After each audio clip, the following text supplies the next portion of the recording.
Se olisi viimeinen turvevuosi nyt virallisesti startattu.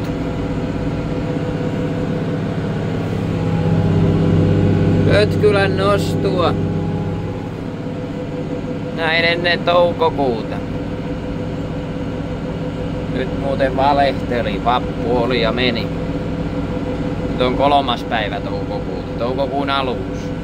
Mutta kuitenkin. Harvinaa sen aios.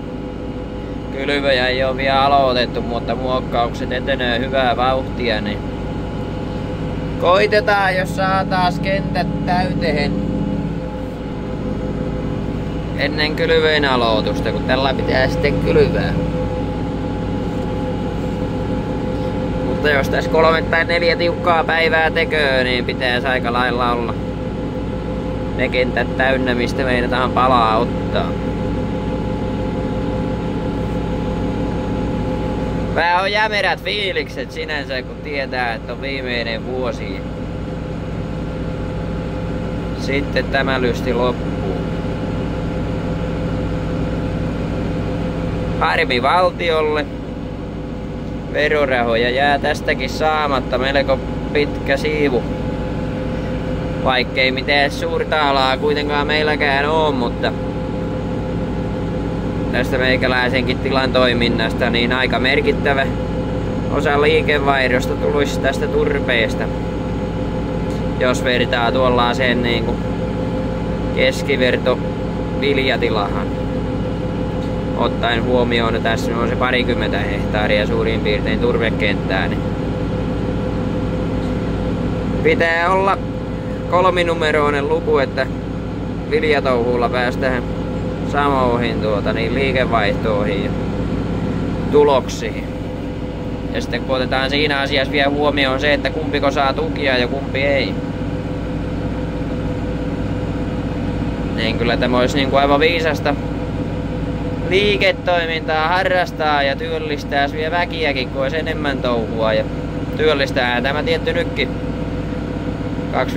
2-3 henkiä riippuen vähän kesästä ja touhuusta, että onko se enemmän sitä kuivikepuolta vai tätä palaturvepuolta, mutta kuitenkin työllistävä vaikutuskin sillä olisi.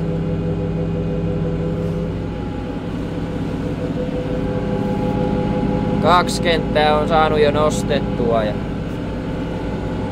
tässä nyt vielä yritän saada tämän 3. kentän tälle päivään.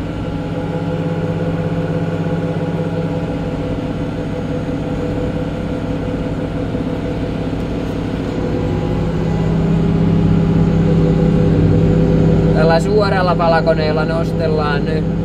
Taisi nostaa vähän tiiviimmällekin välille nuota, mutta sanotaanko niin, että mä oon aivan tyytyväinen, kun mä saan täältä ennemmin laadukasta pötkyä, kuin että mä nostan nuo kentät aivan täyteen. Sitten se kuivuminen on paljon vaikeampaa ja sitten kun ei näistä keleistä ikänä tiedä, niin tuolla pystyy vähän minimoida riskiä sitten, että saa ne varmasti laadukkaana tavarana sitten aumalle asti. Ja kyllä tuossa tuota palaa vain aika paljon on, kun tässä justiin laskeskeltiin karttapaikasta tätä pinta-alaa. Kuinka paljon tästä tätä palakenttää on, niin tyytyväinen saa olla paljon, kun on niin kuin näin pieneltä alalta saatu tavaraa ylähän ja on huippu tummaa värkkiä, että ei voi moittia.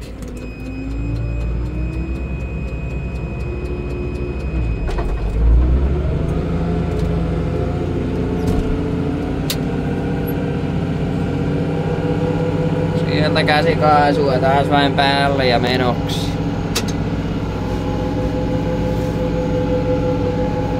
Se mikä tässä eniten niin kuin harmituttaa, niin on tietenkin se, että kun tämä touhu loppuu kesken.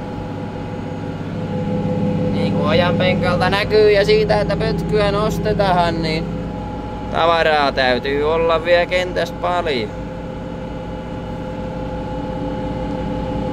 Mun mielestä näihin turvetouhuihin pitäisi tulla valtion tasolta sellainen muutos, että kaikki vanhat turvekentät niin sais nostaa loppuun ja hyödyntää loppuun. Kunhan siellä on vain kaikki vesitaloushommat kondikses ja sillai. Se olisi paljon järkevämpää, että nämä vanhat kentät hyödynnettäis loppuun asti ennen kuin ruvettaisiin haaveilemaan uusista kentistä. Puhumattakaan sitä, että nämä nyt jätetään vain joutomaaksi sitten ja ei täällä mettäkään vielä kasvaa, kun tässä on näin vahvaatte turvetta.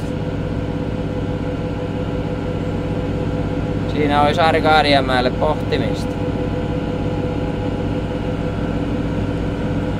Ja siinäkin voittaa taas niin yrittäjät kuin työllistettävät työhenkilöt näillä turvekentillä. Ja samaten sitten taas se valtio saisi niistä verorahoista nautiskella.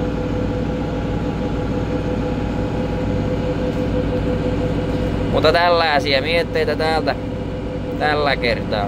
Minä jatkan hommia ja koitan kuluttaa aikaa. Se on ensi kertaa. Morjens!